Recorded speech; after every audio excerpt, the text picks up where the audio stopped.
Okay, Mr. Chair, the meeting is yours. I will confirm that all members are in attendance for the meeting today. Thank you, Madam Clerk. I will call the meeting to order. I'll start off by saying happy St. Patrick's Day to everybody. It's just a balmy day out there today. Really great in Green County. Declaration of interest, you can clear it anytime you see fit during the meeting. We'll get right into our report. And I'll read the recommendation.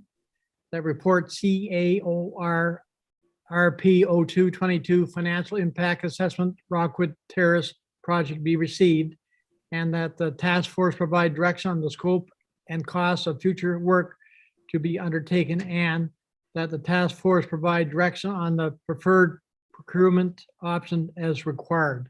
Someone to move to put on the floor, please. Moved by Christine, second by Brian. And I guess there's Andrew right there. Good afternoon, everyone. Am I going to turn the meeting over to Andrew or to Madam CEO? I was going to take it, but Andrew, did you want to say anything before we get started? No, I just want to apologize. When I went to find the link wasn't there. So I truly apologize to everyone for being a minute late here. No problem. Madam CEO, the floor is yours. Okay. I did put together a little slide deck here.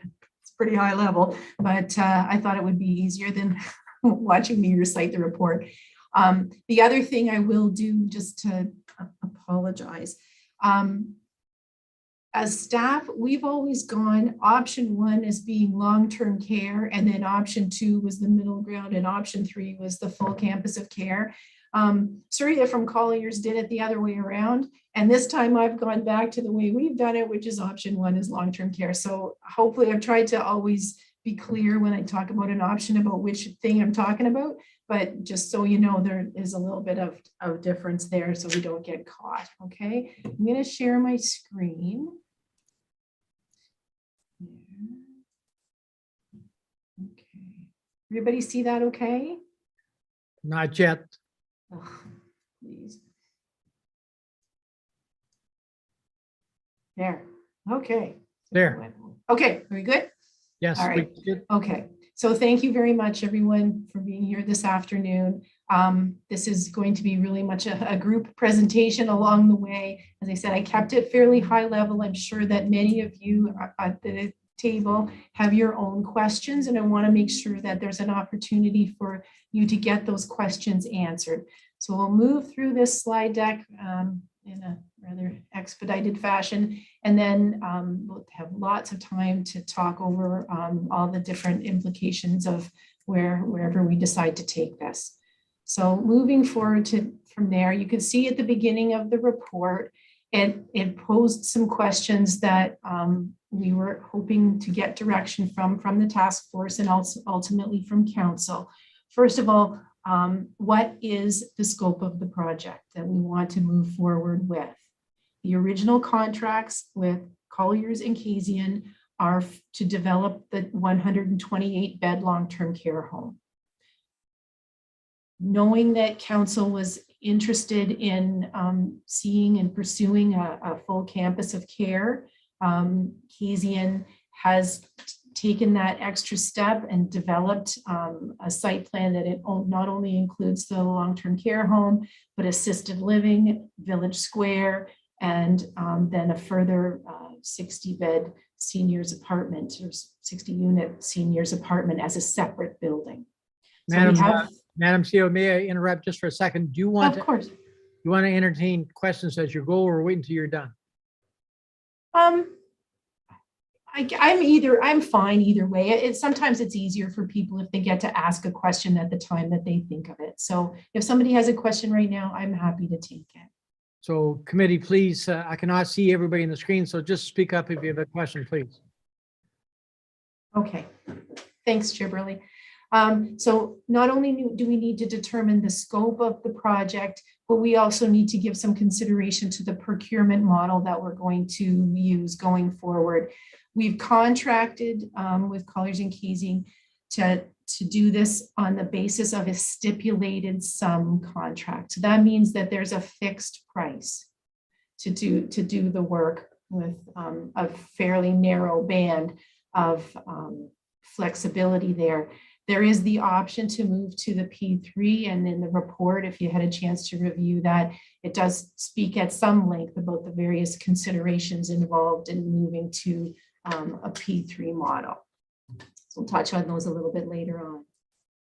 So determining the scope, and this was part of a little bit of Surya's presentation and things that we've talked about in the past as we've worked through developing this project.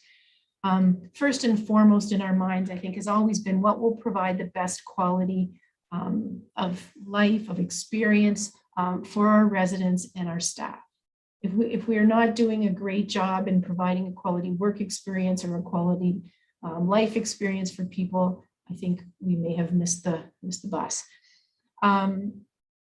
Next, can we eliminate or change aspects of the project while maintaining the quality? So if you want to look at, what's the difference between one scope or another, I think one of the things that we want to maintain in our minds is what's the bottom line impact to the people who live and work there.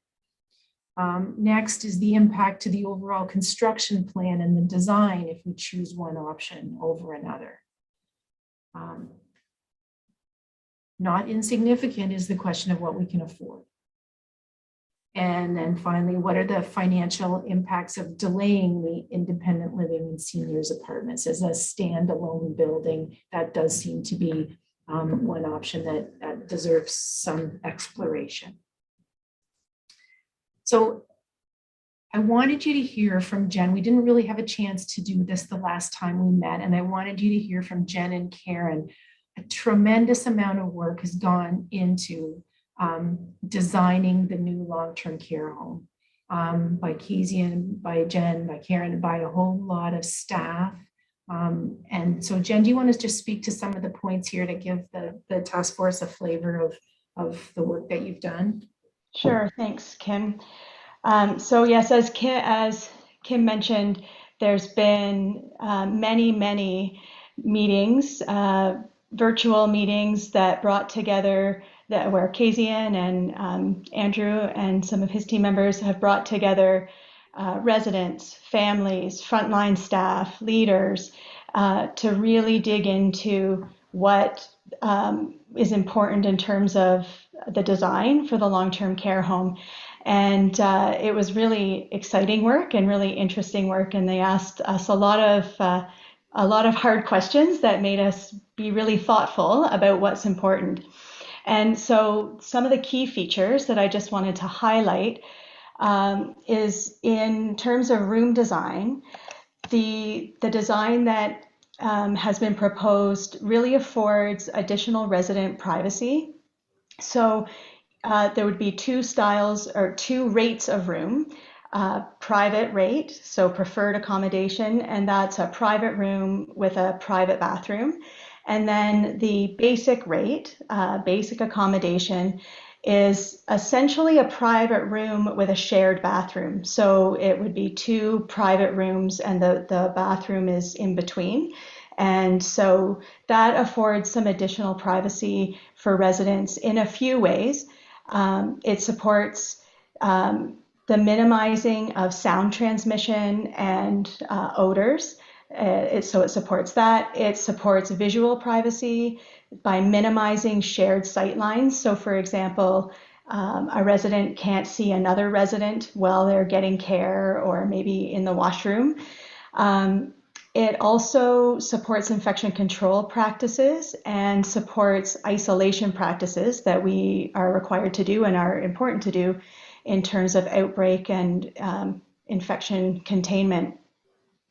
And finally, that room design also supports staff safety. So an example of that is there's space on either side, in the washroom on either side of the toilet, so that if two people are providing care and support, there's safe space for them to do that. The dining room enhancements are another really key and important part of quality living. And our residents spend a lot of time and look for in the dining room. And it's not only is it a time to eat their meals, but it's also very social. Residents spend a lot of time in the dining room. So the proposed design is a larger dining room space, but modified so that it's 2 smaller dining areas to support 16 residents in each space. And that really enhances the opportunities for pleasurable dining. It decreases noise, provides a more calming effect, a more community feel.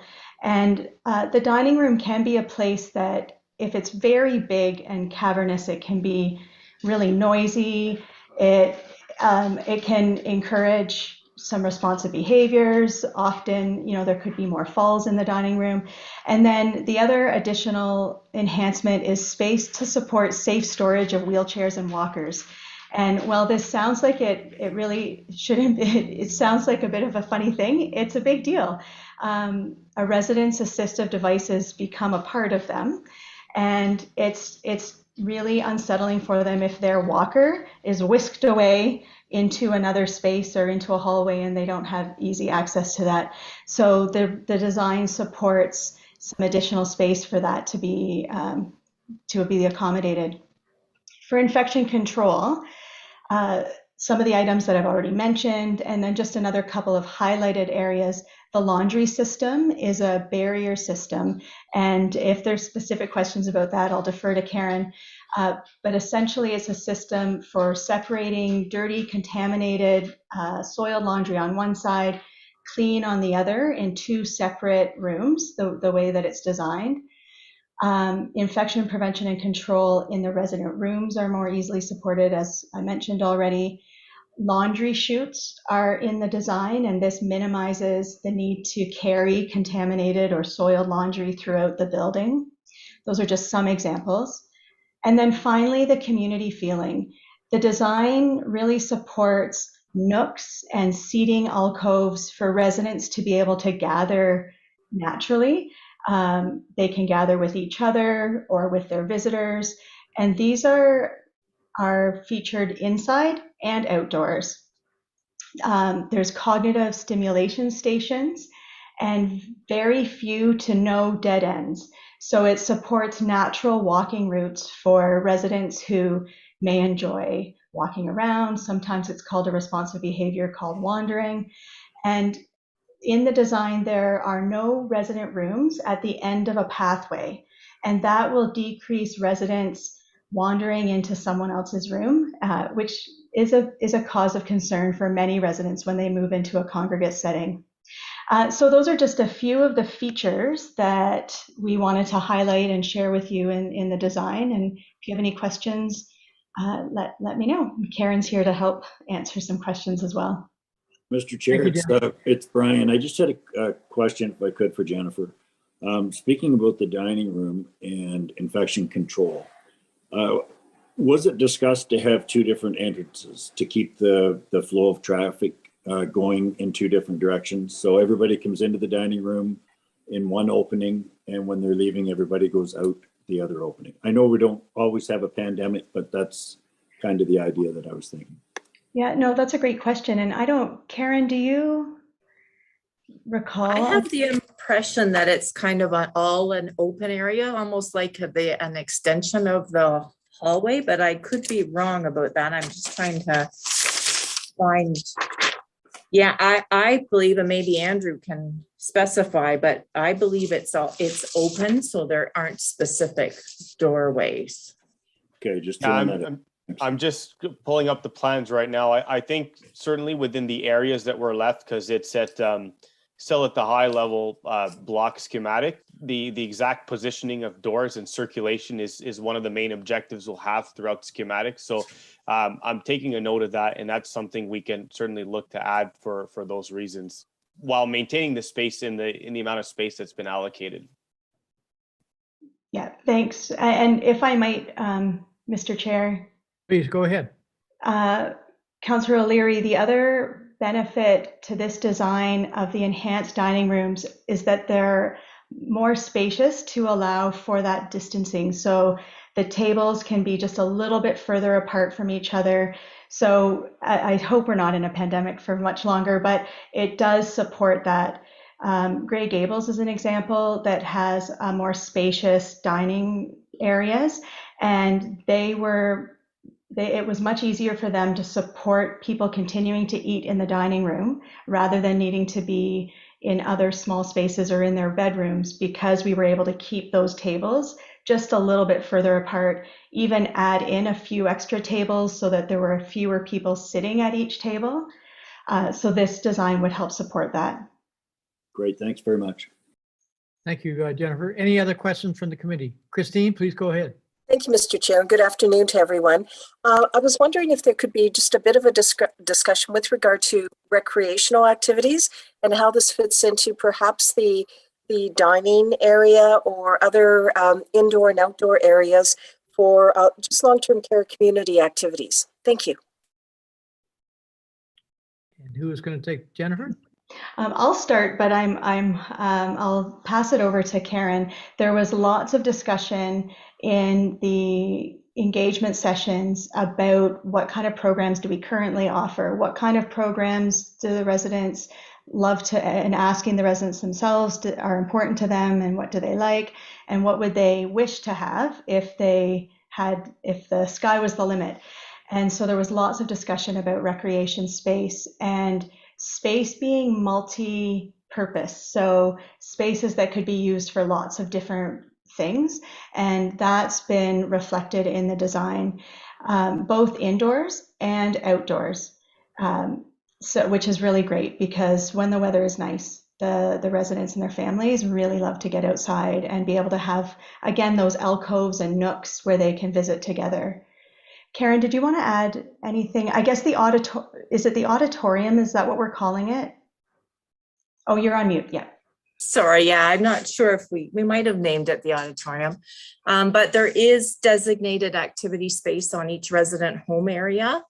But it was also important to the team here. They identified how much they enjoy and use the auditorium. So that's why there is an auditorium type room maintained in the plans so far. It's down on the first floor, but that's okay. So is our current one. We did talk about using the dining room as activity space. And while there might be certain activities that happen in there, like if they were having an ice cream social, perhaps, some of us have worked in homes where activity and dining space was shared. They had no other options. And it always ended up being an issue between dietary wanting to get in and set up the tables, and the program wasn't finished yet. So we tried to stay away from that, not to say it won't be used at times, like I say, depending on the program. Thanks, Karen. Christine, you got a follow-up? Yes, thank you very much for that detailed response. At our long-term care committee of management, we spoke about food and flavorful food for our long-term care community residents. And I was just wondering if there was any synergy within the design, that perhaps there was a community garden here. Just throw it out there. Thank you. Gardens are definitely a part of the discussion in the outdoor design. But if Karen is up for giving a summary of the food system, I can't do it justice, and it's super exciting. The opportunities that will come with the dietary kitchen design and the system for preparing and delivering food. Sure, thank you. The system that has been presented as an option before us is similar to one that is used in restaurants, where food is prepared in the restaurant, cooked to a certain degree of doneness, and then blast chilled. So the cooking stops immediately, and then the item is held either in frozen or refrigerated state. So that's what has been proposed for the new building, that we would have a production kitchen that would, so all of the food items would continue to be produced here. The cooking process would be stopped at a certain point though. And then when it comes to point of service, the residents would have a choice not only of 2 items, which we discussed the other day is what is available currently across long-term care, but up to basically an unlimited number of items as long as we have them in stock. And once they make their choice, these food items are plated cold and put in a special oven. I can't just remember the name of it right this minute, but a special oven that reheats the plate in, I think it's 8 or 9 minutes. And we can do, it can do several plates at a time. So 16 to cover one of the resident sub-home areas. So in 9 minutes, then we're delivering hot food to the resident and an item of their choice, not just limited to 1 or 2 items. So it's very exciting. And he sent a little video about eggs, right? Because Jennifer asked him, well, what about eggs? So he sent a pretty cool video about how they do poached eggs that start as a soft boiled egg. Wow. Thank you, Karen. Before I go to Mr. Warden, I'd like to just ask a blanket question to all, Jennifer and everybody. We've gone through 2 years of pandemic. We've learned an awful lot of stuff from it. The province has brought down new guidelines and so on. And do I assume that all the new guidelines and everything are all incorporated into every little thing you do? Yeah, thank you, Mr. Chair. Yep, absolutely. That's an excellent assumption. And yes, we this process of working through what's possible and then managing my expectations and being able to present a design and an option was done with Collier's expertise and leadership, and also Kasian architects, and they've done this before, and they work with Dr. Pat Armstrong. So if we had a question, a concern about IPAC or a question about quality of life, we would work through it and they would access those resources that they have. So everything that we're discussing is been vetted in terms of legislative requirements, leading practice research on quality of life and expectations of residents and families. And we couldn't have done it without the support of Collier's and Kasian's resources. So yes. Good. Thank you. Jennifer, if I could also add, I think that's a great summary. As part of this process, also, we're continuously engaged with our ministry assigned project manager just to understand any potential upcoming changes in the pipeline with regards to the design manual. The only one that's been communicated quite confidently with them is with regards to air conditioned and making sure that all different zones within the home are controlled for humidity, are controlled for temperature, which we absolutely will have as part of the design. A lot of the features that Jennifer and Karen provided an update on in terms of noise and acoustics, infection control would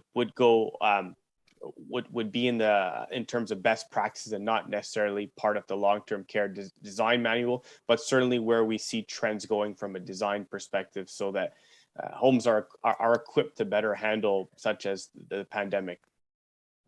Thank you, Andrew. Mr. Warden, I'll go to you next. Thank you, Mr. Chair. When we talk about resident home areas, I've heard references to pods of 12, but then I also hear 16. Which is it, 12 or 16 for these resident home areas? Thanks, Mr. Warden. The home area is 32 residents. And leading practice is to use design to make the home, to divide that into smaller home-like pods or sub-home areas. And so those are 16. And there's lots of really good evidence that supports building relationships and community, decreasing of noise, and really improving opportunity for quality of life in that smaller sub-pod of the 32. Understood. So my question then goes back to the dining. So are we talking now about centralized dining, or are we dining in that home, resident home area, which is the 32? Is that what Right. we're talking about? Yes, so every 32-bed home area will have an enhanced dining room that is using design to be 2 smaller dining rooms that support 32 or 16 in each. But it'll be one bigger space, and then they'll use furniture and different design techniques, because we also need to be able to support staff in being able to have a line of sight on residents and be able to support all 32 residents. So we needed that design to do both of those things, support the staff in doing their job, but also that smaller homey like feeling of 16. Okay, so really, if I'm living there, I'm going to be dining in a room with 31 other residents, correct? And if that's the case, going back to Councillor O'Leary's discussion about entrances and exits, we're really into a different realm. I mean, when we're looking at the centralized dining, which exists now at Rockwood, we might have more concern about the entrance and exit. But if we're talking about 32 people together, we might have less of a concern about the entrance and exit, except maybe if we had a pandemic or some kind of epidemic on the go. I would say that's true. And depending on how the space is divided, it might even lend itself to being able to isolate, for example, only 16 people and not all 32. So, that's a possibility too. If one home area of 32 residents has a couple of people that are having some cold-like symptoms, there'll be more opportunity to limit the isolation that becomes a blanket for everyone. It may be only a handful of people will need to have that isolation. Thank you. Thank you. Scott, please go ahead. Thanks, Mr. Chair, and good afternoon. I really like the bedroom designs with the semi-private and private. Basically, everybody gets a private room to some extent. So I really like that. And I think, that's wonderful for the individuals living there. My question, Jen or Karen, I'm just wondering, in your discussions, now realizing we haven't made a decision on how we're going forward, but what discussions have occurred between the interconnectivity between a long-term care residence and a retirement home residence, as far as recreational activities, dining activities, bearing in mind that we may have a spouse living in long-term care and another spouse living in retirement home, how we can mesh those two, together for common living arrangements? Jen? Sure, thank you. Through you, Mr. Chair. Lots of discussion at varying stages of this process. So, and Andrew can help with so that I'm using the appropriate words for the different stages, but even in the site design of where would the buildings be? Are they attached? Are they not attached? What's the benefit of having the assisted living attached or separate? Those kinds of things. So in this design that's been presented, the assisted living is attached. Lots of discussion about how would people easily get to the assisted living or the long-term care home without having to go outside in February in Durham. So those kinds of discussions. What might the shared recreation opportunities be? How might the use of the village square support bigger community type events where people from the whole campus or from the assisted living and the long-term care home and their visitors come together, to everything to shared loading dock for supplies being delivered, and that kind of thing. The gathering space that Karen talked about, the auditorium, I think we might be calling it a gathering space, and it's also in that entryway of the long-term care home, and it can be divided to be 2 smaller spaces or a larger gathering space. It has a proposed kitchenette so that families might book it to be able to have a Thanksgiving dinner with their resident, and that could be someone that lives in the assisted living and a parent that lives in the long-term care home coming together. So lots of discussion about the synergies and the relationship between the two sites. And Karen looks like she wants to add something. Go ahead, I was Karen. just going to say, we also talked about shared services. So might the laundry facility do laundry for the assisted living, and the same with the kitchen production. It is important to note, though, that if we got into an infection control issue, the buildings need to be able to be closed off from one another. So that was considered as well. Thank you, Karen. Without, I need to ask a question. I guess we'll go to Andrew.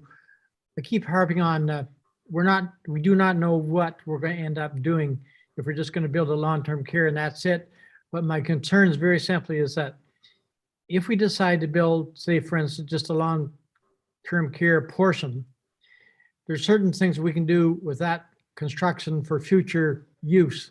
For instance, we would make sure that all the necessary entrances and everything are there already installed in this particular part of the building for future expansion.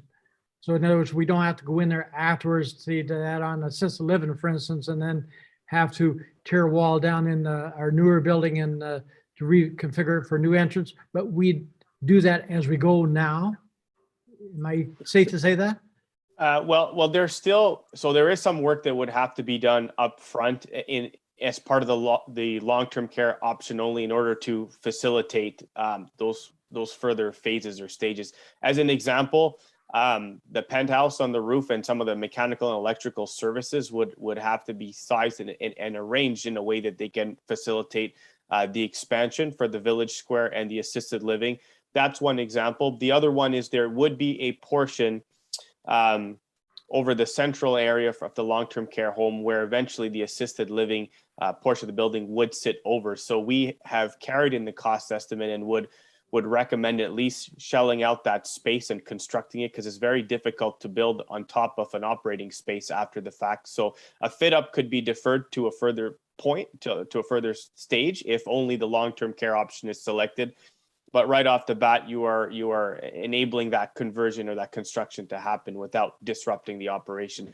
Those are two that we would certainly recommend if only the long-term care option is selected. However, there will be some disruptions. We'd have to, where the connection is made to the village square, there'd have to be a southern wall that is opened up and connected, and we could plan for it in order to minimize the disruptions. But there's no way of getting around that interface over there because those elements are so connected between assisted living, village square, and long-term care.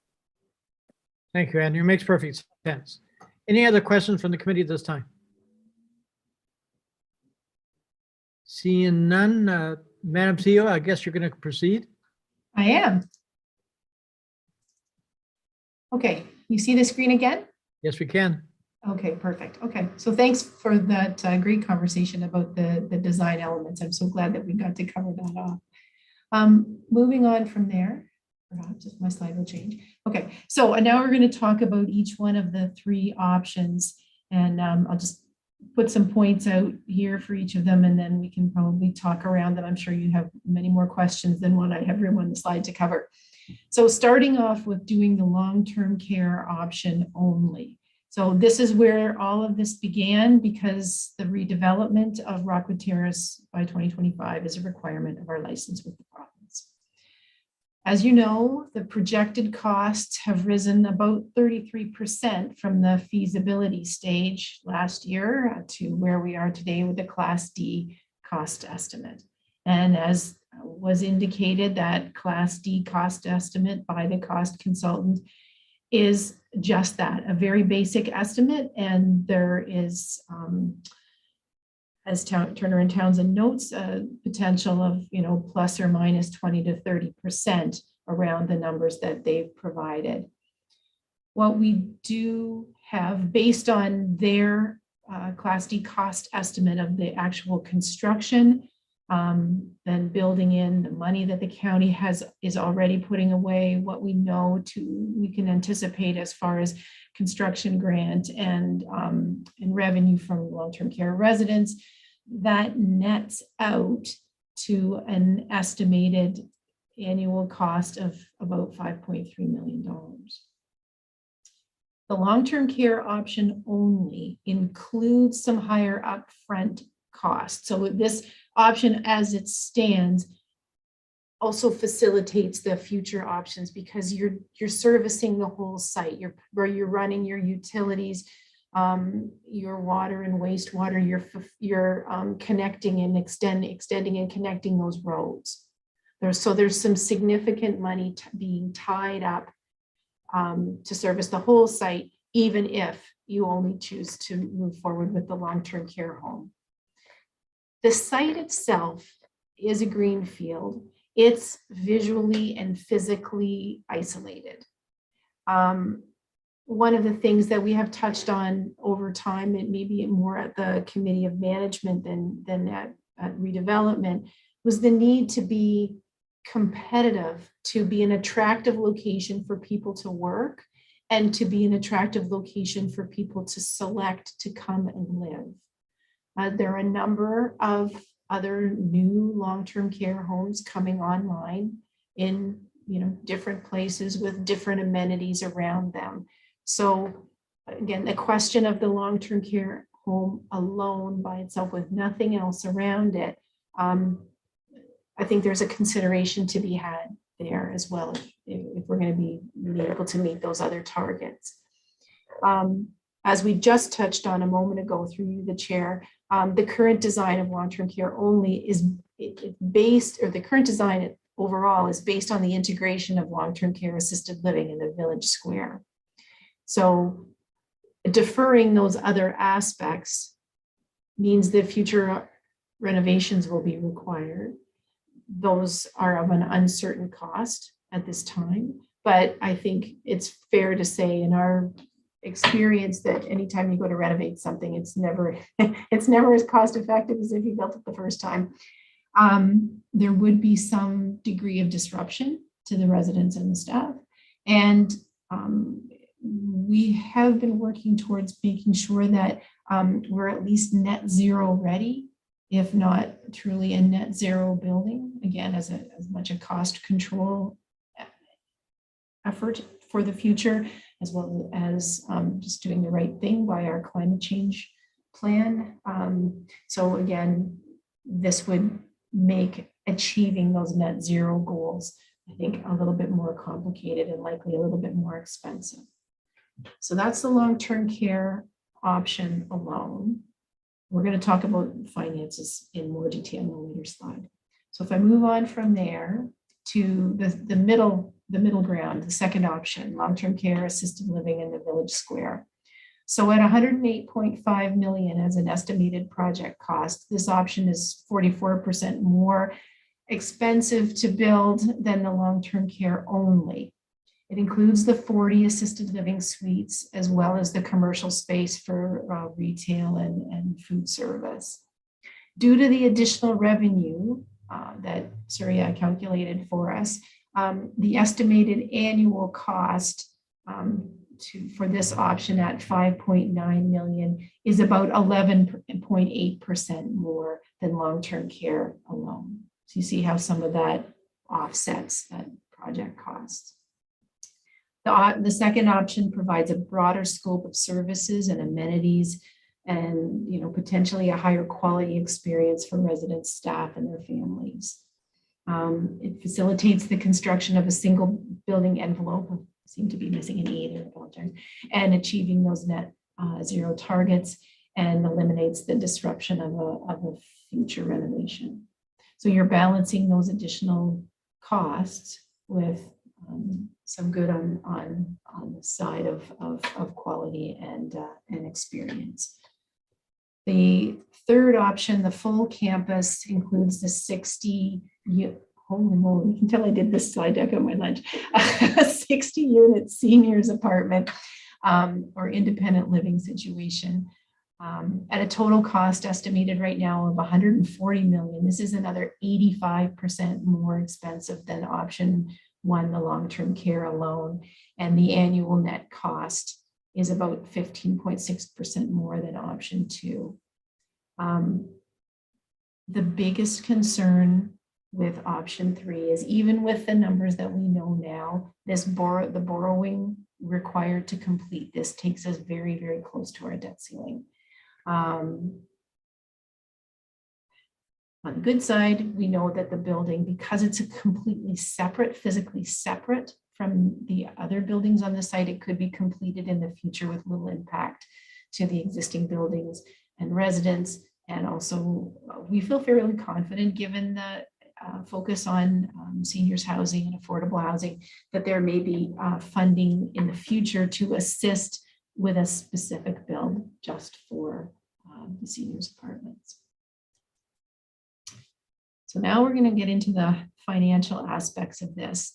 And Mary Lou, do you want to speak to this part of the report? Sure. Thank you, Kim.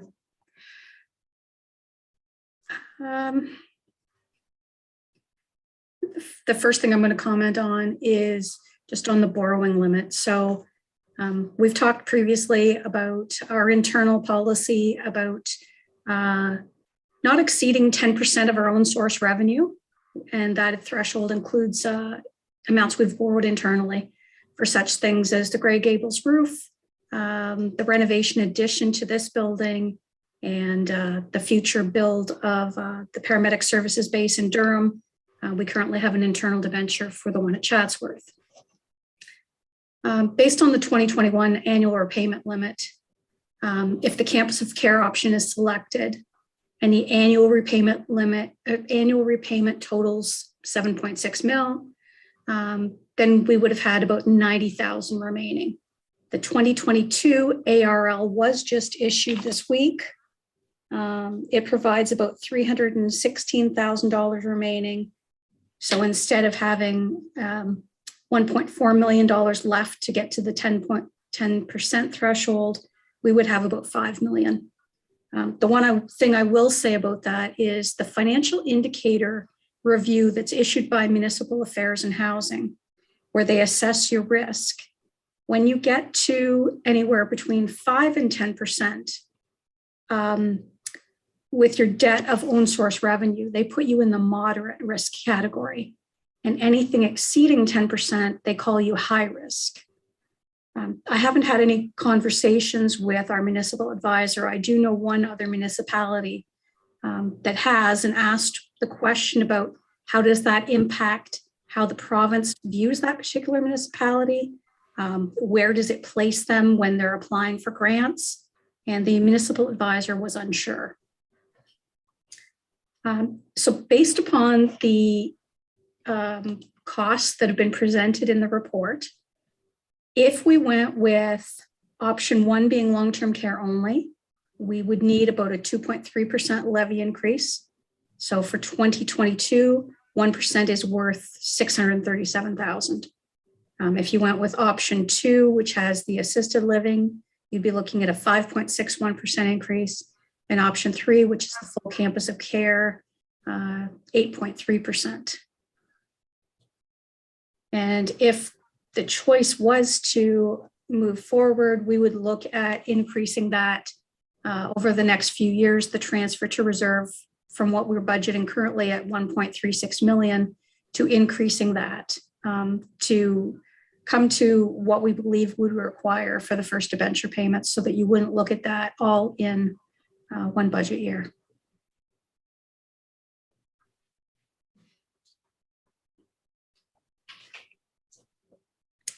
Is that it, Mary Lou? I say that tongue in cheek. I don't know if you have any questions on page 5 of what's in the agenda package, where we look at table 2 about the capital costing of options. I don't know whether you want me to walk through where we get those numbers, or you're just Mary Lou, the bottom line was. Mary Lou, before you leave that page you're on now, explain to me, please, when you say option 1, 2.28% levy increase, is that Yes. per year for so many years, or is it just all at once? So option 3, the increase required right now is just shy of $1.5 million. So we currently have a transfer to reserve of just under 1.4 million. So if you were going to look at needing another 1.5 and you wanted to do over 3 years, you would increase your transfer to reserve by $500,000 a year to build to that almost 5 mil. Does that answer your question? Yes, it does. Okay. The committee have any questions before Mary Lou moves on? I think I can see everybody. Okay. I only have a couple of slides left, so maybe I'll finish this up and then stop sharing the screen. It'll make it easier for people to see. Is that okay? Thank you, Madam CEO. Okay, thanks. All right. So another aspect of this is on we talked about expenditures. What about on the revenue side? So like any project we undertake, staff would look carefully for opportunities to reduce the net project costs for whatever option is selected. This report does identify a couple of things. There's the sale or the development and sale of the adjacent 22-acre site. There's probably a little bit of money there. Similarly, the sale or development and sale of the existing Rockwood Terrace site. Again, there's probably some opportunities there to obtain some additional revenue that could be put towards the bottom line. As I mentioned earlier, there's the potential to seek and gain grant funding to support the future development of an independent living or seniors apartment, if a portion of it's affordable. If we did move in that direction, we do own property in Durham that's an existing affordable housing site, which constructing the new one would free up the old one that could then, those resources could be put toward the project. And finally, we know that Eastern Ontario Wardens Caucus is working actively to put together some information to go back to the province to look at what they're prepared to provide as far as construction funding. And I think between Eastern Wardens, Western Wardens, and AMO, I think there's a discussion to be had there if construction funding has just really, for municipal and nonprofit homes, has really fallen short of where construction costs have us today. So certainly not a sure thing compared to some of the other things on this slide, but an opportunity nonetheless.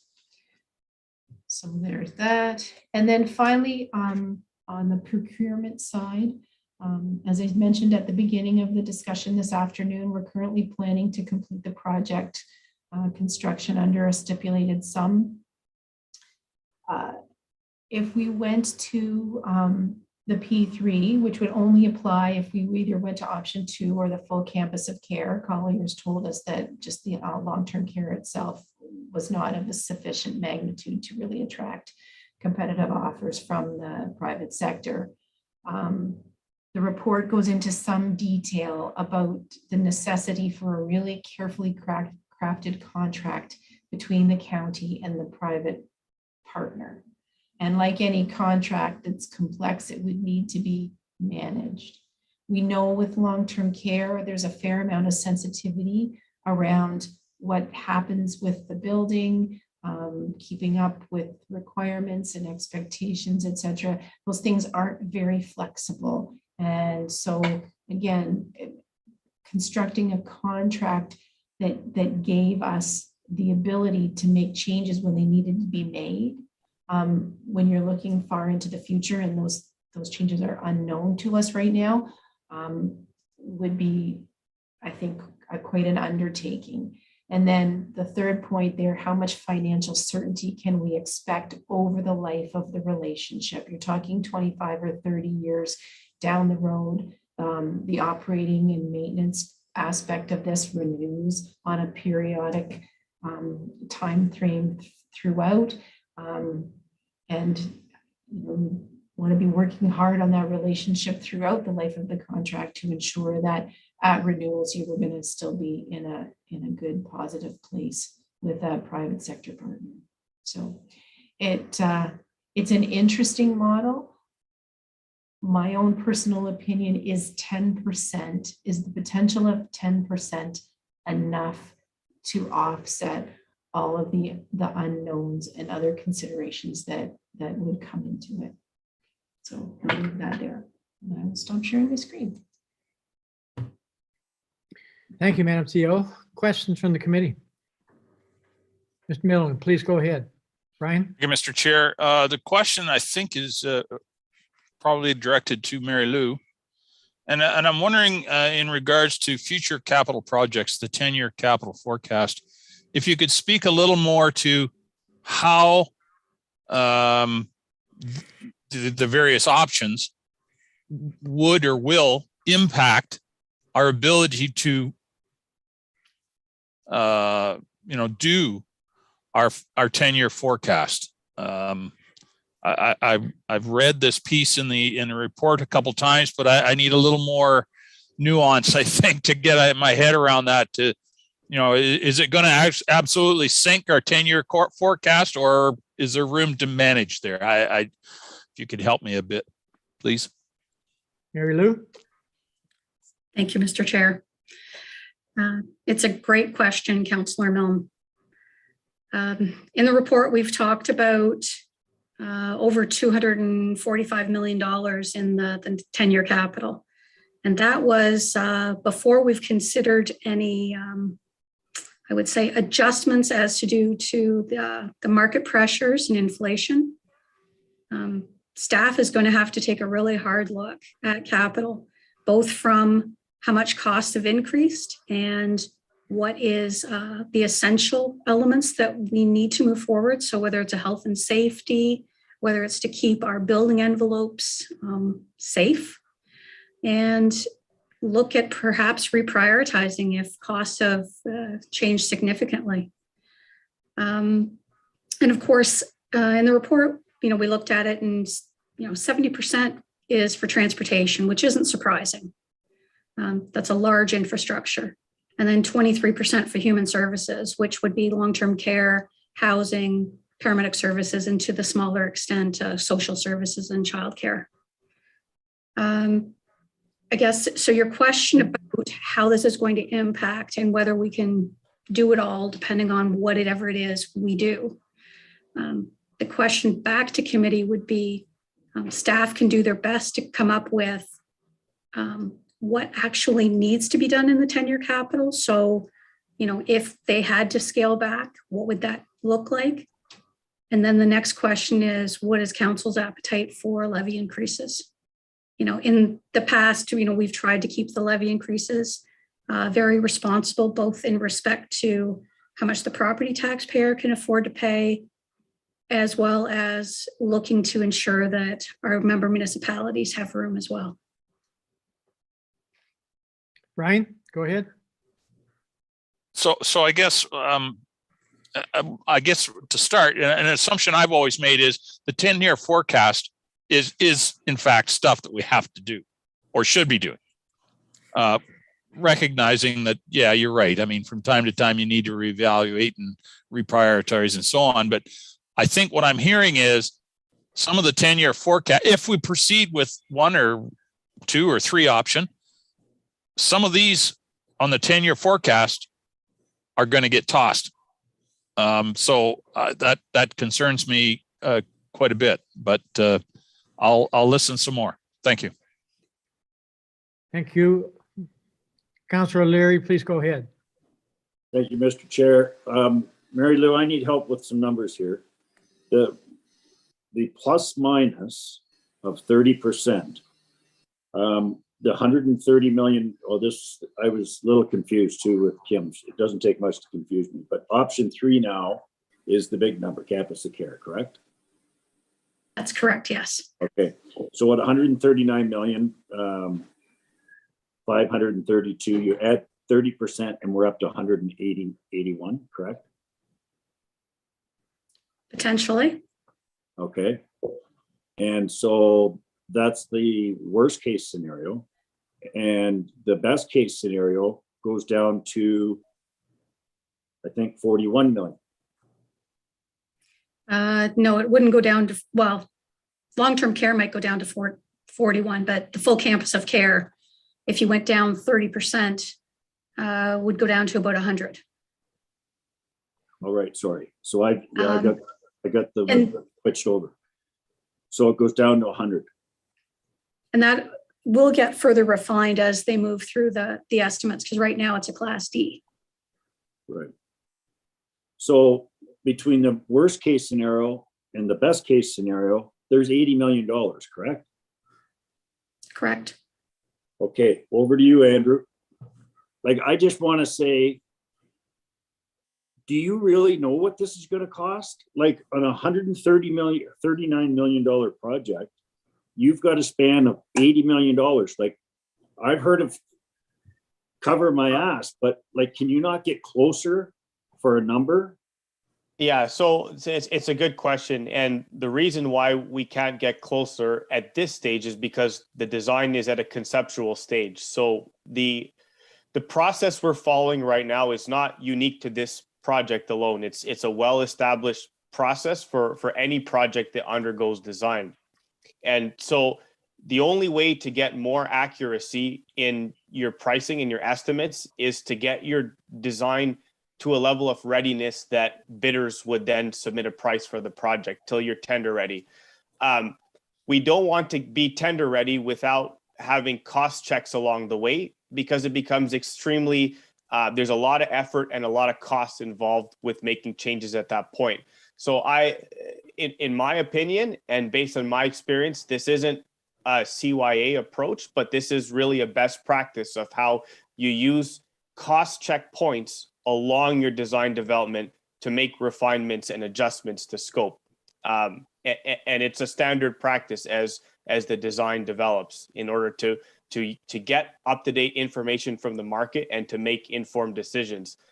The second piece in terms of what we're seeing in the market right now, I can say we use a professional quantity surveyor or a cost consultant to develop these estimates, who have significant experience in the long-term care space, and reach out to trades when they obtain this pricing. And they've commented on just how volatile the market is. And as an example, how when trades receive pricing, they're able to hold it for 15 days. And that's the maximum horizon that some of these contractors are willing to hold the price. So I'm offering this simply to give some perspective in terms of how we have laid out our work plan and how we expect to get additional estimates as the design develops. Right. Thank you, Andrew. So committee, I'm just being brutally honest here. Like I have to try hard to, like if I'm sitting in my chair in Owen Sound, there's long-term care homes all over the place, sort of thing. So if I'm sitting in Christine's chair, I want to do whatever I can to get that campus of care, because frankly, it's needed. But I can't get there, like just me alone. I can't get away from option number one at these prices. And I'll tell you why. I'm adding the 30% right now. So, if you go to option two, it's not 108 million, it's 141 million. And that's the number I think we have to go by, because that's the worst case scenario. And if we're not prepared to go to that 141, then we can't do it. We can't make it work. But the other thing is, if I do go to option two, and I'm only one person, if we do go to option two, I want to have some kind of guarantee or assurances from staff or somebody that the Grey Gables is going to be put on hold, because there's no way we can do this. There's no way we can get to option two, in my mind, and still do Grey Gables. And so that's where I am. I'm just being honest. Thanks. Thank you, Brian. Madam CEO, please go ahead. The other part of the equation, not only is there the uncertainty around expenditure, the thing I keep coming back to is the uncertainty on the revenue side. We've gone through a period of, COVID aside, fairly stable economic growth, fairly low inflation. I think, generally, a lot of people were feeling pretty good about how things have been going. If we enter into a period of really significant inflation, rising interest rates, that will have an impact on our businesses, on people's jobs, and people's ability to pay. And I think that there's a threshold here that we have to be conscious of, that we can't continually ask people for more money. At some point, they simply aren't able to meet those demands. And as pointed out in the report, the county and the lower tiers, we share the space. And we've always tried to be really respectful of one another, given that there is a fixed amount of resource out there that people are willing to provide as far as just supporting their goods and services and taxation. If the county takes all of that room, we haven't left the member municipalities any capacity to undertake the projects that they need to undertake. And I have always believed that we work in a system, and the system as a whole has to work. Nobody wins if one's doing great and the other one's not. Go ahead, Councillor Leary with follow-up. Thank you. So the only other thing I didn't mention is that I'm really worried about is we're so close to this election, and I certainly don't have any information, but I can't help but think that there's not going to be a boatload of money coming everybody's way for long-term care. I just, something's going to happen. And so the timing of this is just brutal. If we make a decision today to go on option 1 or option 2, and a month from now or 6 weeks from now, the provincial government makes a big announcement of a boatload of money that would have bumped us up to getting a campus of care, we're going to be sick to our stomachs. So I worry about the timing of this, making a decision today, but I guess, we don't have any choice. Thanks. Brian. Scott, did I see your hand up next? Thanks, Mr. Chair. And I guess my question through you, maybe to Mary Lou, I'm just looking at the possible project scope and outcomes. And under option 2, it talks about in the Collier's analysis, we would be reducing the operating deficit position of the project, but not the overall project cost. Do we know how much we'd be reducing the annual deficit, operating deficit?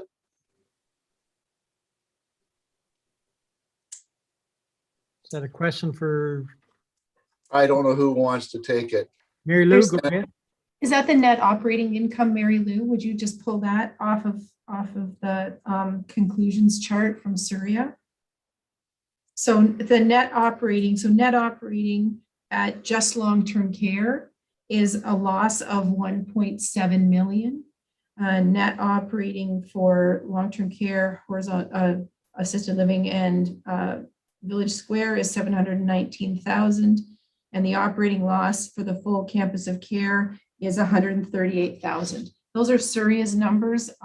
They're not entirely correct based on what some of our own stuff, the money that we have available in reserve, etc. So the situation, I think, is a little bit more negative than maybe this shows.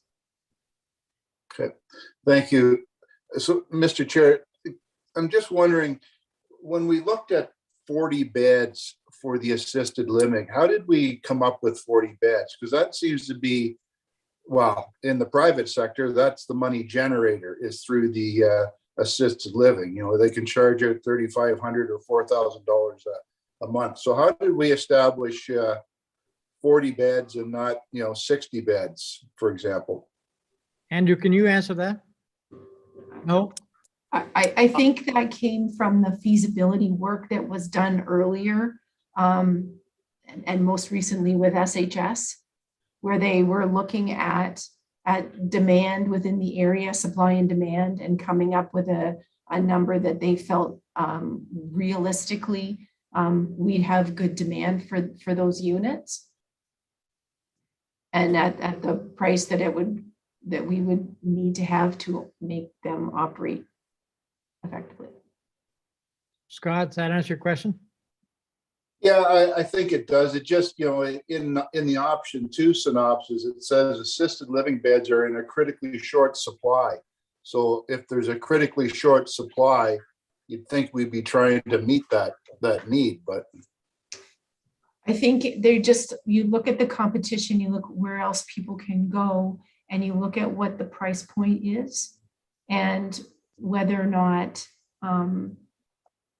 when there's not subsidy funds at all for folks to be able to move into these places. And you're talking, if I'm remembering correctly, and if I'm wrong, correct me, Jen, but I think we're talking $3,500, $4,000 a month, are we not? Yeah. You. Councilor Millen, please go ahead. Thank you, Mr. Chair. In terms of revenue or potential revenue sources too, I know it was mentioned, if we did the assisted living or the independent living, potential sources of revenue would be to sell the current building in Durham. I would suggest that given the demand for affordable housing, it almost sounds like, cutting your nose off to spite your face kind of thing. We're not increasing the ability of affordable housing by doing that. So I would be really reluctant to go down that path, just as a note. That's all. Thank you. Thank you, Councilor Miller. Mr. Warden, go ahead, please. Thank you, Mr. Chairman. So I've been listening carefully, and here's where I'm at. The market is so volatile. Just in the last year alone, according to the numbers that I see before us, the per bed for long-term care alone has gone up by 33%. So you're looking at $443,000 per bed a year ago, and today it's $588,000 per bed, and we don't know where that is going to go. So that leaves me uncomfortable. I'm also uncomfortable with the impact on the levy, and I'm uncomfortable with the impact on the annual repayment limit. So that throws me in the camp of long-term care only. However, I think that I could be brought into the middle ground, I would say, a long-term care plus the independent living, because I really like the idea of that village square, and I don't see any other way to get the village square without something else. So we couldn't do long-term care and just the village square. I think I'm hearing that. So to get that village square, which I think would really go to quality of life and make it an attractive place for people to go to, it probably necessarily means that we're going for option number 2. But again, that concerns me. I think I could get there if I knew that our council was proceeding forward. First of all, that we had consensus for that. That look, we don't have this kind of divided camp which we've had for a number of years. I'd love to see us working together. I'd love to see us finding that middle ground. Maybe this is the middle ground, but I would want us to be there on consensus.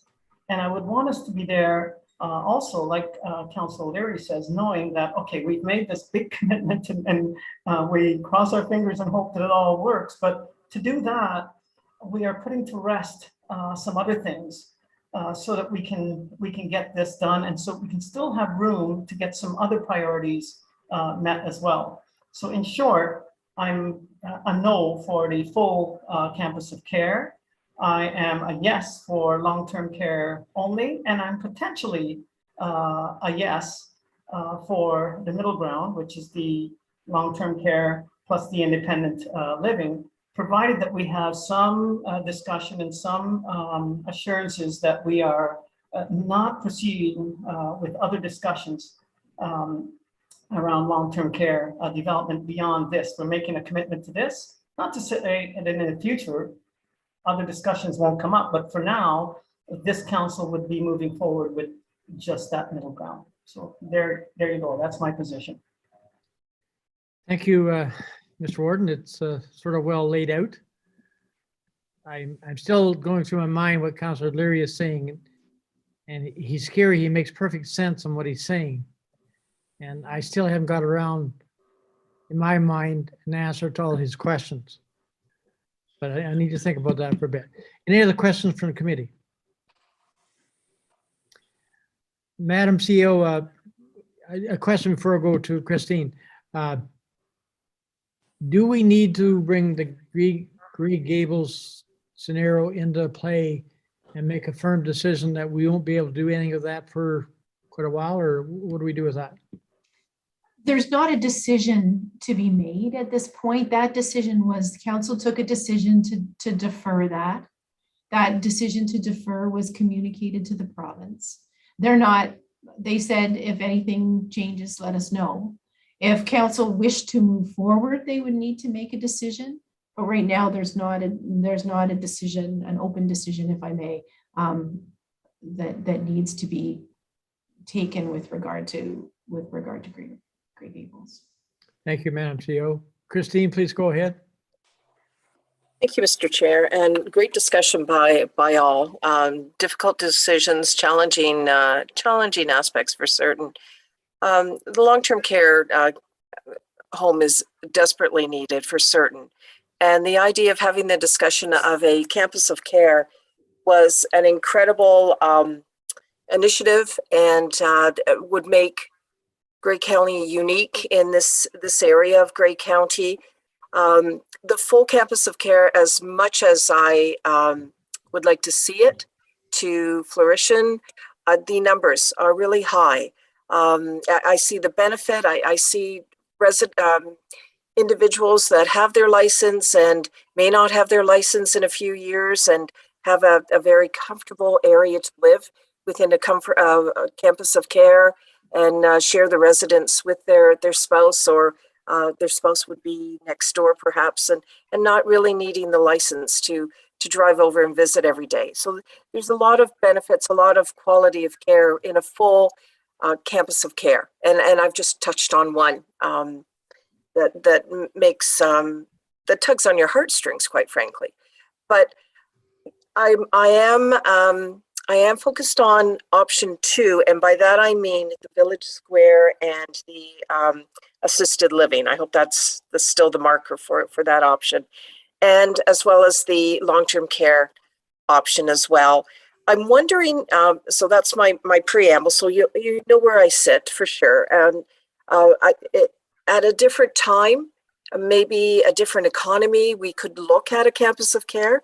It's outstanding, and it would be incredible for Grey County. But for right now, I'm just putting that one off to the side, the full option of option 3, option 1, according to the report.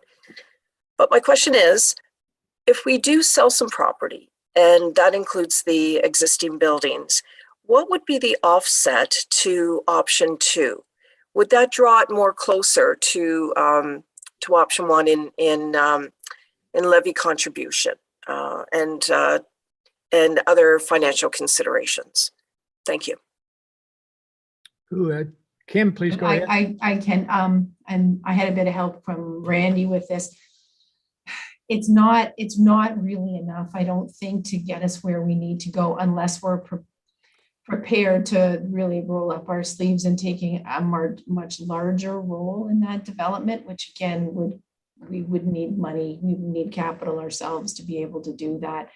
I mean, I wouldn't want to preempt our ability to negotiate with someone, but I'm thinking in either one of those cases, you're probably looking at $1 million or $2 million in each one of those. So it would be a help, but it's not going to solve our problem.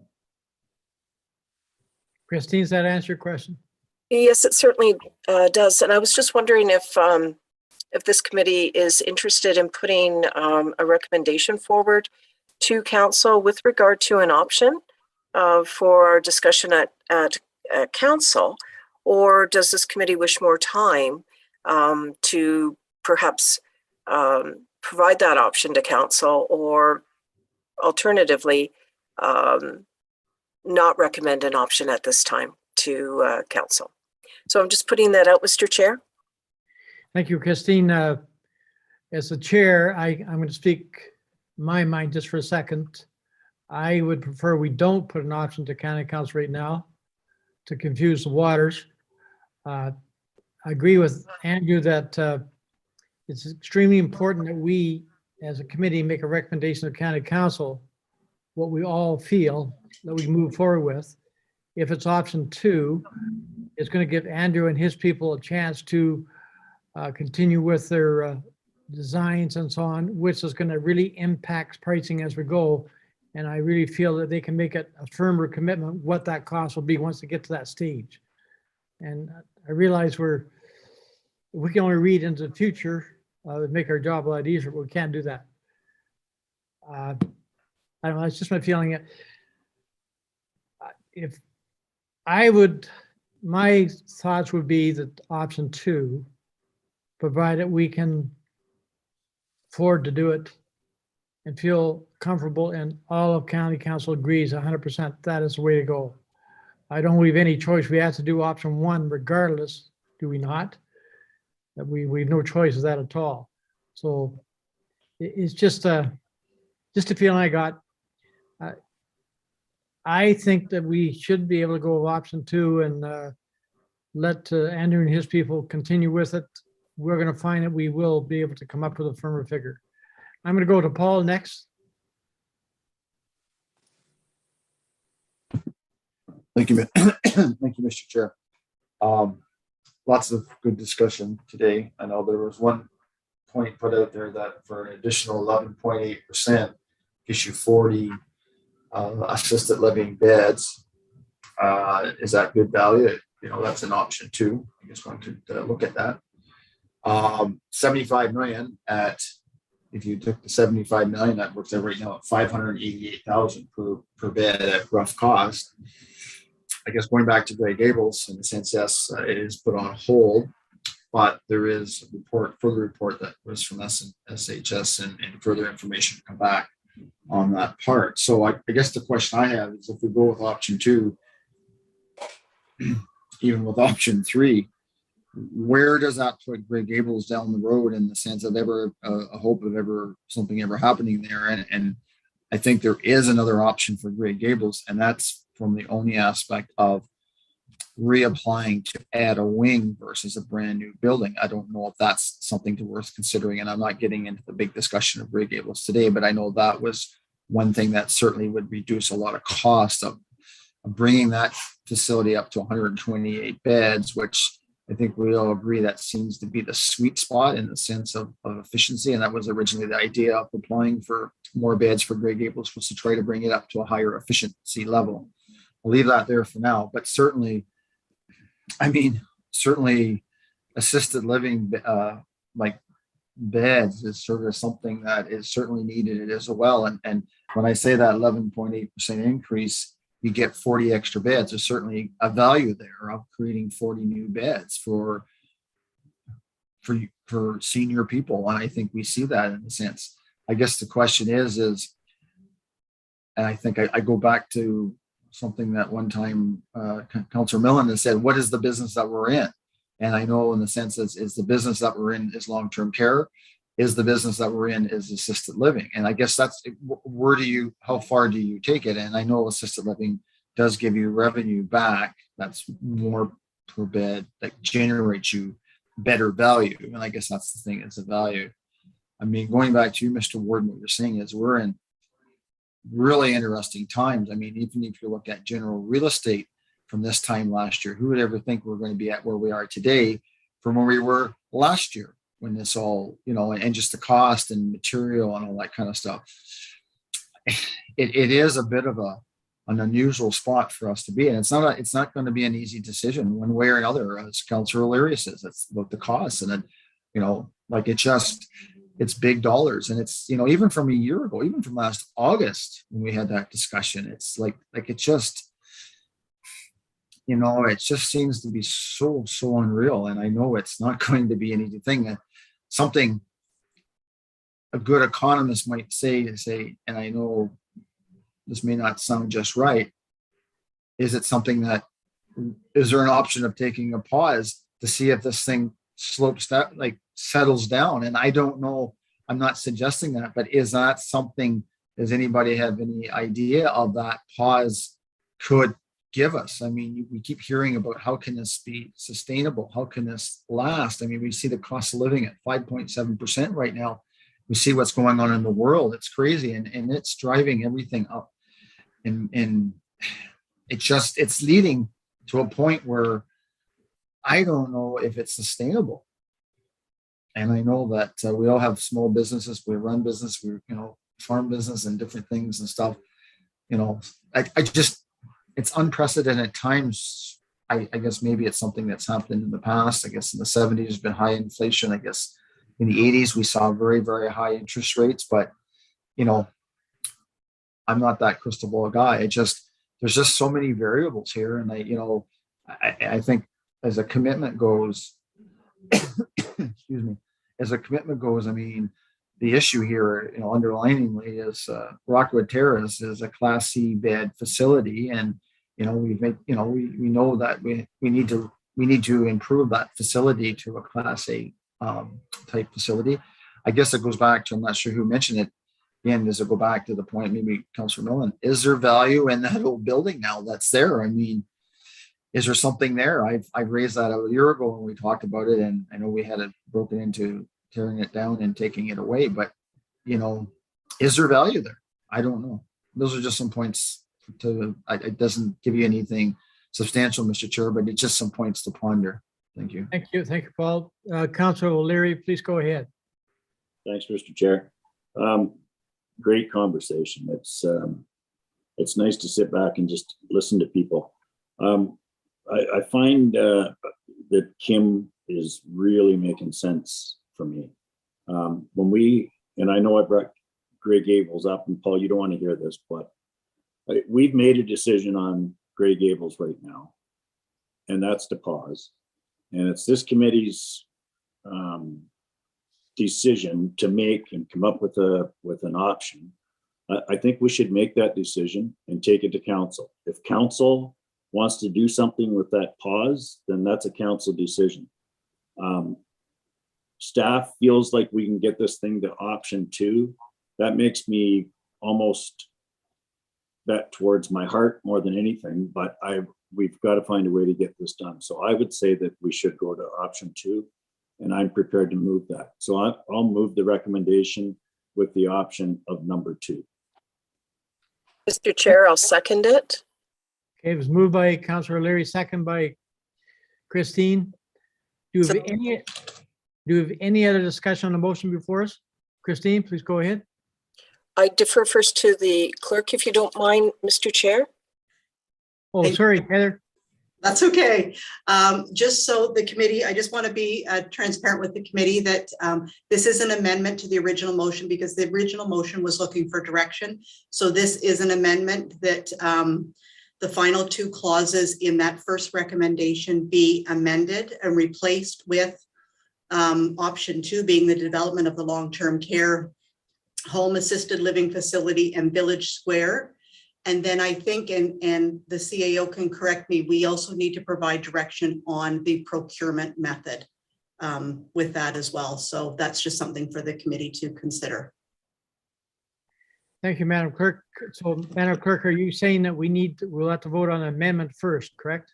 That is correct. Okay. Christine, your hand is still up. Oh, I will defer to Councillor O'Leary. If he chooses to move it, I will second it. But and then I will speak to it. Thank you.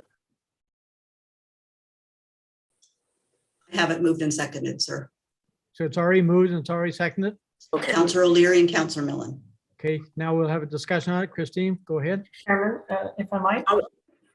I apologize.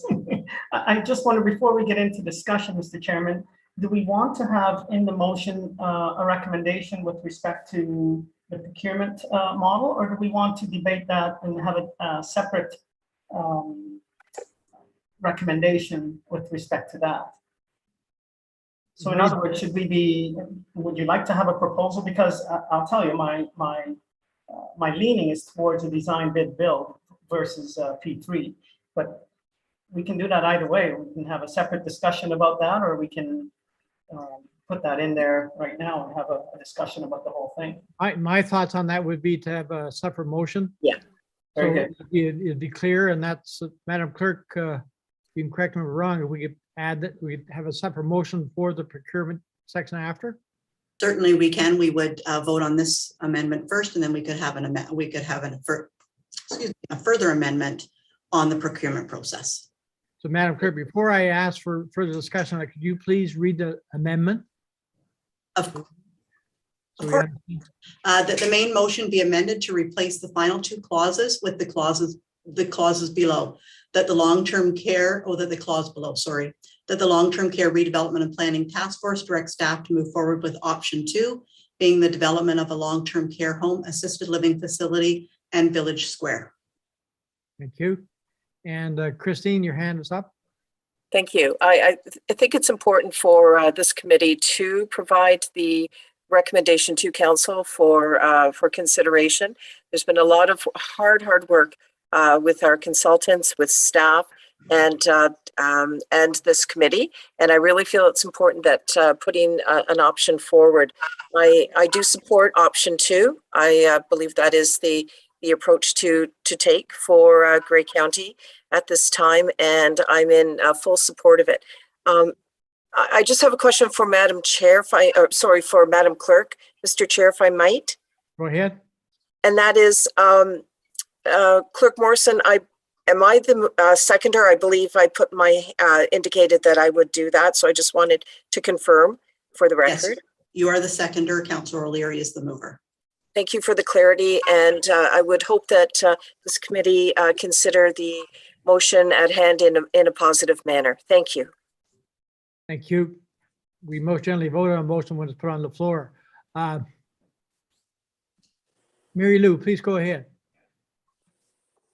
Thank you, Mr. Chair. My only question was to Heather with regard to, do we also need to include in the motion that staff would be directed to work with Colliers and Kasian to amend the contracts? We can do that now, or we can do that after, when the procurement piece is discussed. I'd look to Kim for direction on which would be the most relevant connection there.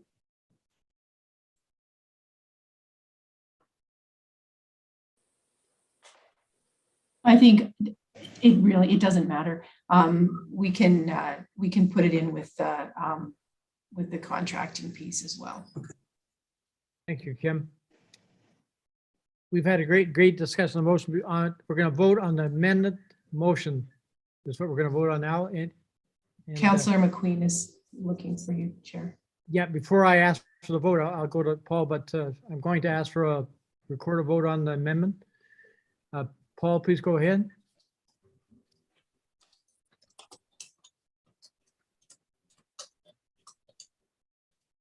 Sorry about that. My hand won't go down.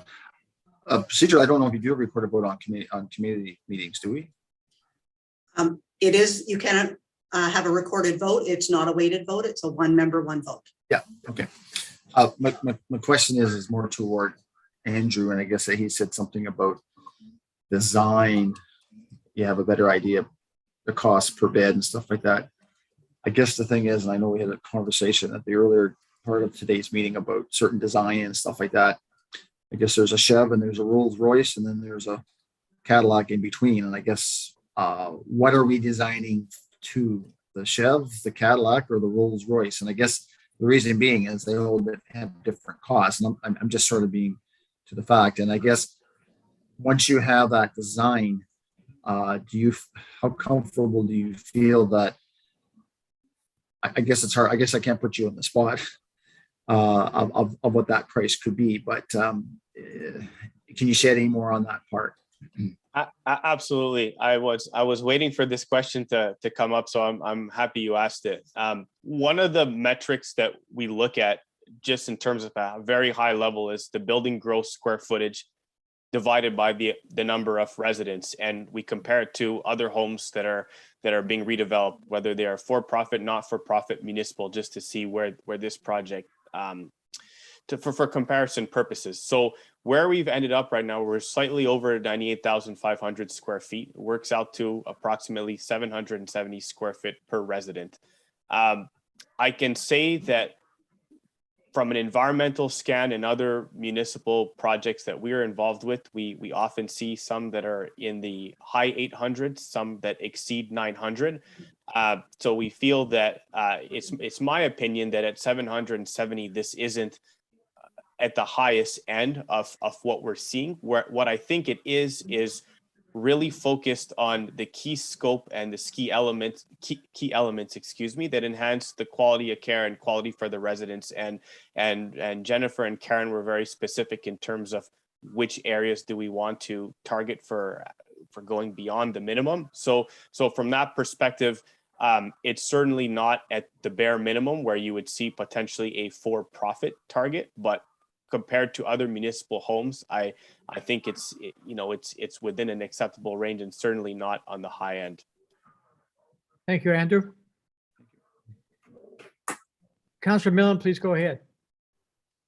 I wanted to ask a similar question, but I'd like to direct it to Jennifer to get some comfort from Jennifer that the square footage that Andrew was just talking about is workable for her and her staff. And the residents, of course. Sure. Thank you, through you, Mr. Chair. This was, I joked about needing to manage my expectations as we talked about possible and designing a building.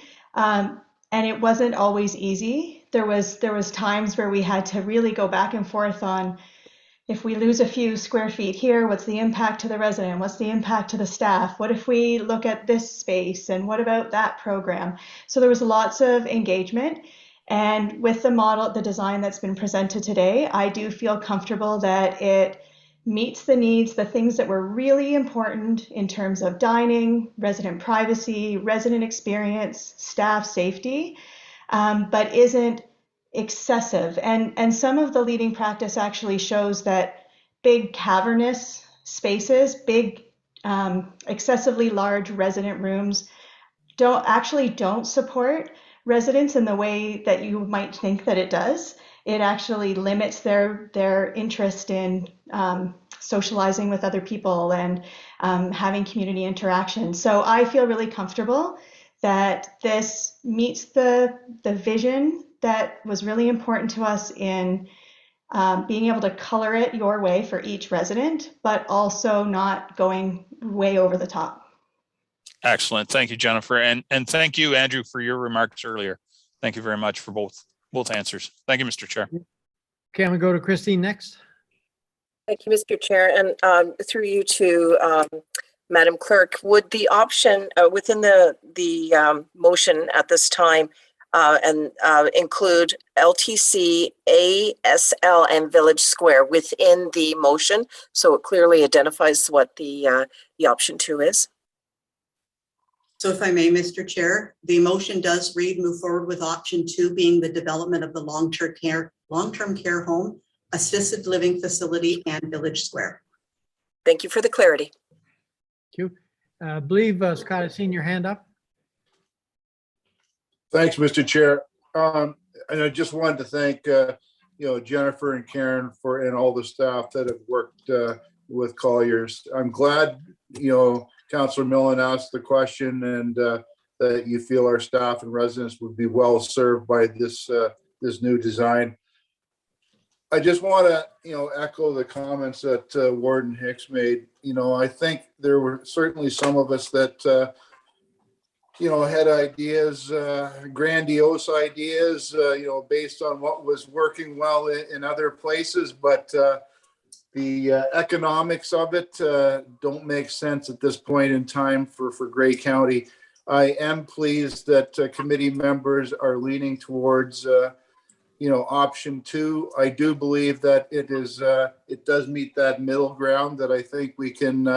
I don't know if we'll ever get complete consensus at county council, but I think we can maybe get close to that with the decision of option 2. So I think that's really positive. All along, I wanted to make sure that spouses could maybe, if they had the need, could be in the same place with a loved one that was in long-term care. So option 2 would achieve that, and I think that would be very positive to a number of families and would be a selling feature.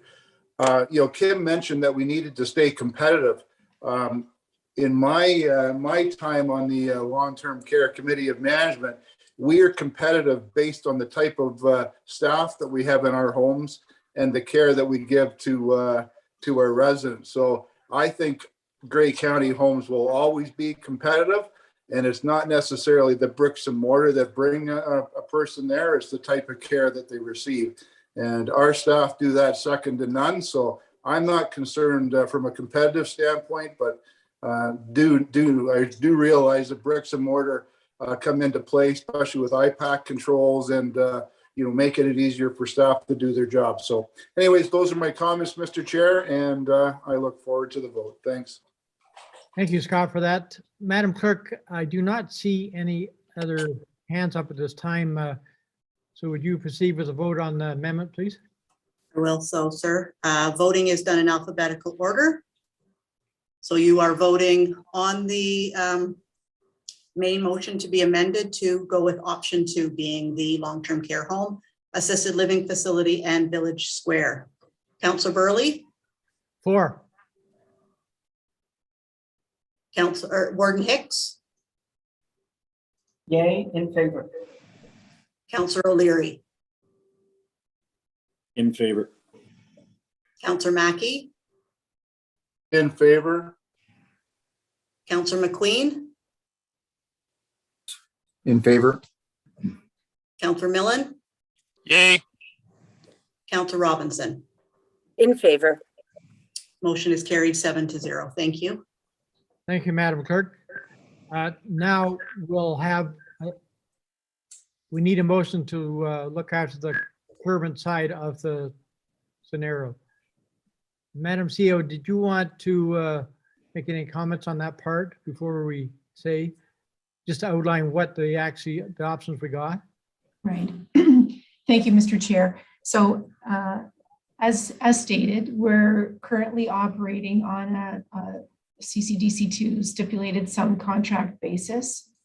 It would be staff's recommendation that we continue on that basis, and that staff be directed to negotiate amendments to the contracts with Colliers and Kasian to reflect the enhanced scope of work that you just recommended.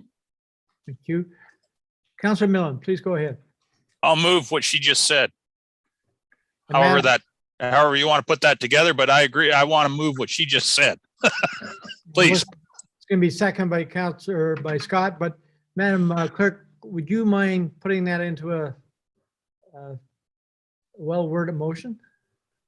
All right, so tell me if this works. That the main motion be amended to direct Colliers to use a Canadian Construction Documents Committee, CCDC2 stipulated price contract procurement process, and that staff be directed to amend the current agreement with Colliers project leaders and Kasian architects in order to cover the additional scope of work. Councillor Millen?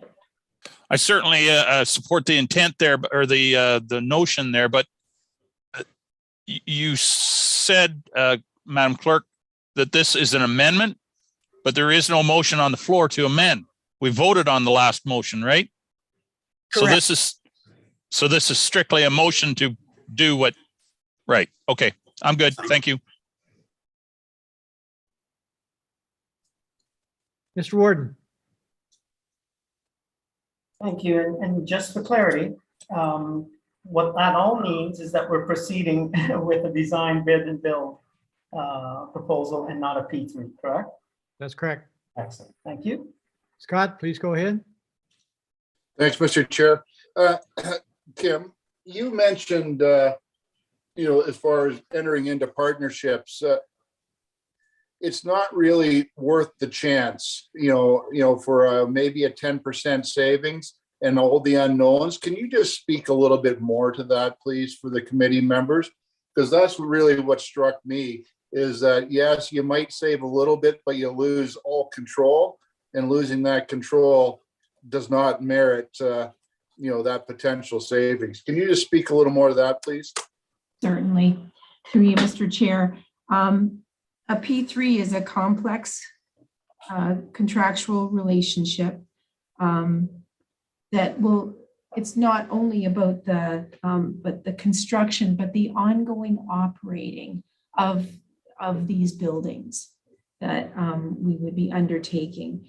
And the relationship between the county and that partner is defined by the terms that are established during the procurement. So you're doing this on the very front end, and then hopefully you've thought of everything so that you can live with the terms that you negotiated on the front end through the whole life of the contract. Michael Letourneau's not with us today, but certainly I did defer to Michael's expertise when it comes to assessing this. So what you're seeing in this report to a great degree is Michael's work. And, he asked us to consider a number of things with regard to the operations of the building, the financial aspects of the relationship, and negotiation and documentation costs. Under a P3, each partner would be legally expected to perform its responsibilities throughout the life of the contract. And it's quite possible that a party to the P3 might eventually be unable or unwilling to carry out its responsibilities. I mean, people go into business with all of the best of intentions and they would be a wonderful partner, but something changes throughout all of that. And they decide that they're going in a different direction, or they're going out. And where does that leave the county in all of that, right? So you would be all the time, I think, working in the contractual language to ensure that you mitigated as much risk to the county as you could. But my sense of that is that the more you mitigate risk, the more you're going to pay, right? That, if you're going to make it work for you, they're going to make sure that it's going to work for them as well. There may be reasons why the private partner would become unable or unwilling to carry out its obligations. The county's expectations for service to be delivered may exceed the private partner's expectations of the services it must deliver, right? So things are changing, evolving in the world of long-term care or assisted living. We're expecting a level of service up here, and they're saying, you're on a path that's looking like a fairly steep slope. We signed up for this, a little less slope. And we don't want to do all those things unless you want to pay a whole bunch more money. And then you can see how you can get yourself, depending on the partner, and they might start off great and then people change. Now you're trying to negotiate with a partner that you wouldn't necessarily have chosen at the very beginning. And you know what it's like.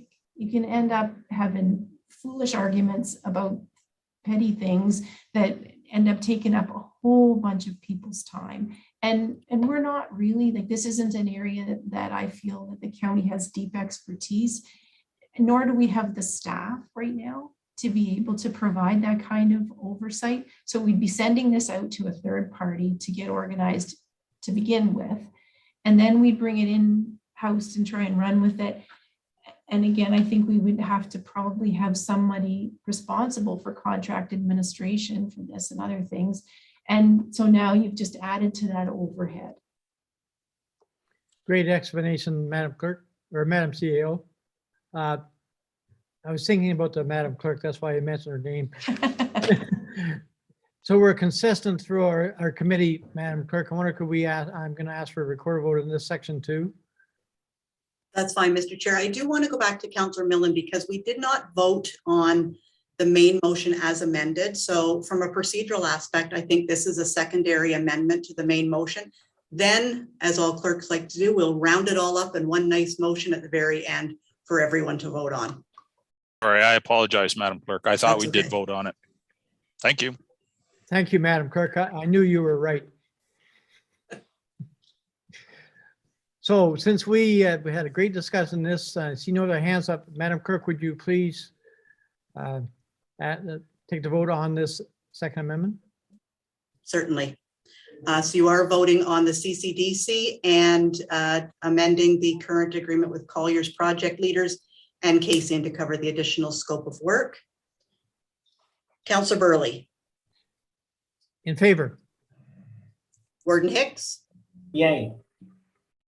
Councillor O'Leary. In favor. Councillor Mackey. In favor? Councillor McQueen. Favor. Councillor Millen. Yes, in favor. Okay. Councillor Robinson. In favor. That's carried 7-0. Thank you, Madam Clerk. Now we're going to vote on the main motion. Correct. And I believe I had it moved and seconded. Want to put it on the floor first? The original motion was for providing direction. So I think it would be best to find a current mover and a speaker with all of the amendments included in that, or current mover and seconder. My apologies. Okay, not knowing who they were, I'll say that Councillor Millen is going to move it and the warden is going to second it. Does that make it very clear? Thank you. So now I'll ask for a show of hands on this motion before us. All in favor? The motion is carried. Thank you. Thank you, Madam Clerk. So we are now moving forward with our agenda. Andrew, any comments before I move on? No, it's very clear from my end. So we have a clear work plan moving forward. Thank you. Good. That's great. So we're moving on to our agenda. Do we have any other business here today? Scott, please go ahead. Thanks, Mr. Chair, and maybe through you to Kim. Kim, in the report, and Randy was a big part of this, as far as how the rest of the lands down there could be developed, and we talked around that a little bit today, but what are the next steps in actually taking it to a point, or what do we need to do to start developing those lands that maybe in a backwards way, the private sector would build some of these apartments and things that people would be attracted just knowing that there is a long-term care and a retirement home in the vicinity. They may want to have apartments, and how can we proceed with those next steps?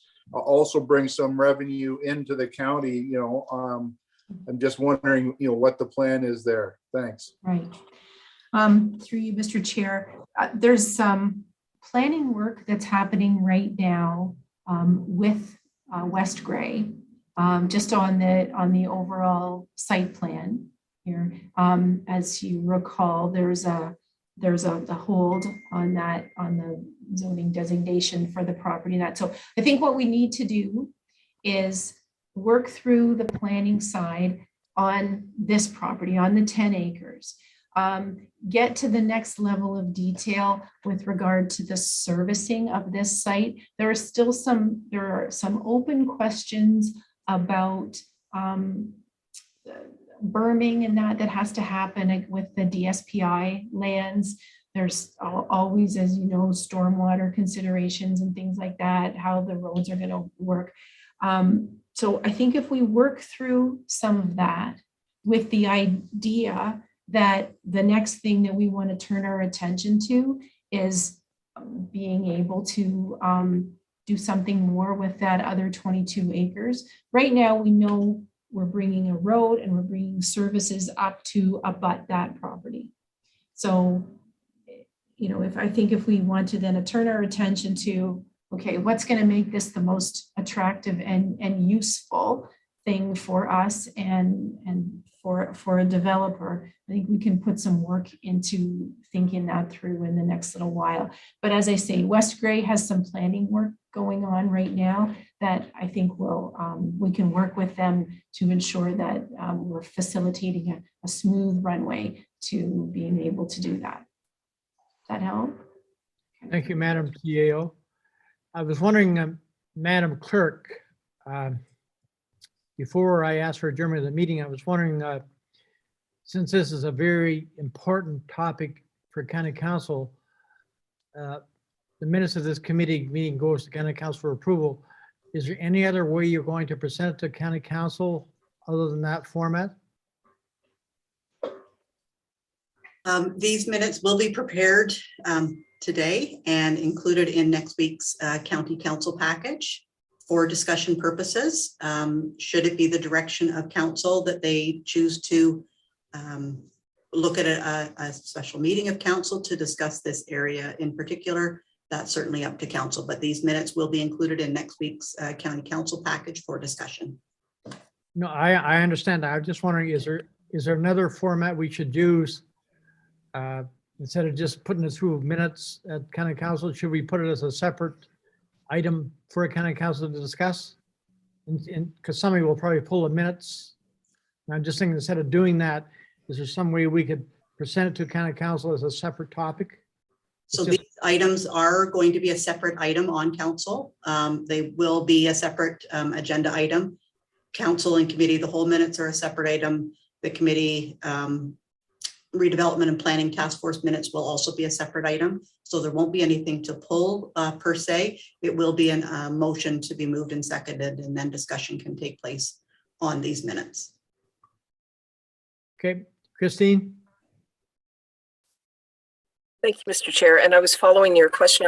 Would there be a possibility of you as chair providing some background or up-to-date information similar to what Councillor Patterson does as chair of Public Health Board? I'm wondering if that's a possibility where you would be able to provide a bit more context. Thank you. I can do that, Christine. I think with our skills from our staff, our CEO and so on, may be a better way of doing it to make sure we get it confined instead of putting it back to a chair. It's just my suggestion.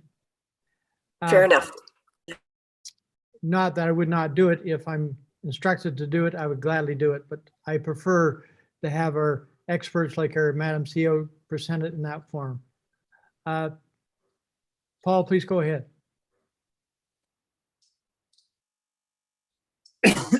Sorry. Thank you, Mr. Chair. Just in regards to back to Greg Gables in the sense of the campus of care idea, which is the province was pushing us. Obviously, you know, looking at the cost today and that whole concept is even what we've contemplated here today in the sense of Rockwood and adding to that is sort of probably in the viewfinder of quite a few years or quite a bit of time away. I know the province sort of pushed us to look at a new build for long-term care and repurpose or whatever of the current long-term care. Is there worth the idea of going back to the idea of just applying for a wing or adding or requesting that those beds of the addition be encompassed into an addition to the current Greg Gables? Because the reason I raise that is part of the things that escalated that cost is because we didn't have the funding for the extra beds that we already have. It is a class A facility. It's 22 years old. Is that an option that could be brought forward in a different format, in a more of a realistic possibility versus what was being suggested from the province and what was brought forward in an extremely costly process that's in place today? Could that be something? Because I think originally the whole idea was to bring that facility to a more of a cost-effective, to the numbers that would be more cost-effective than that. And I know back into the Sienna report, they talked about having the bones in that building that could add the 100 beds originally that could be transferred from the original Rockwood Terrace. So is that something, I don't want to belabor it today, but is that something that could be rethought of? Thank you. Madam CEO, please go ahead. I think the time to consider that option is if and when the province makes an adjustment to the level of construction funding that they're prepared to provide to municipal and nonprofit homes. If we've gone from where it used to be, which was about a 60-40 split on, on their side, to where we are today, which is, I don't know, what do you think, Mary Lou? What are they paying? Are they paying 25? Maybe. And I think that has to change before we'll be able to. Plus, as you heard today, right, we're really tied up against that ability to take on additional debt. And right now that would still, even with maintaining the existing beds and just putting some new ones in place, we would still be incurring a really significant cost that's increased a lot, even since we talked about this the last time. So I think we really do need to look back to the province to see whether or not there can be additional resources put against that to make it viable for us. Thank you, Madam CEO. Paul, one last comment? Well, that would be my thought, in the sense that if there was a reevaluation of proceeding with Grey Gables, that would be part of provision or part of a delegation or part of something to make that ask, right? Is in the sense of that increase. I know, I guess if they increase it one, they got to increase it across the board. I guess that's the unique part of fair and open and that kind of thing. But anyway, I just, I mean, it's been frustrating for the public. It's been frustrating for the community. It's been frustrating all the way along. And it's just in the sense of, I know we agree that to be efficient, you need to get the numbers up to be more efficient. That 128 seems to be that number. But anyway, I thought I'd ask the question. Thank you. Thank you, Paul. If we've no other business here today, I'm going to ask. Sorry? Mary Lou has her hand. Oh, sorry, Mary Lou, go ahead. Just to respond to Kim's question, the construction subsidy is just over $1 million a year. So 25 years, we get 25 million, 147,000 on 128 beds. So on the 75,000 project cost, it's roughly 30%. But of course, they give us the money over 25 years because they can't afford to fund every long-term care redevelopment up front. Thank you, Mary Lou. We have no other business here today. I'm going to ask for a motion of adjournment. Moved by Councillor Larry, second by Councillor McQueen. Let's show of hands, all in favor of adjournment. Thanks, everybody. Good meeting. Thank you all so much for being so good. Carol, thank you so much. Thank you. Bye.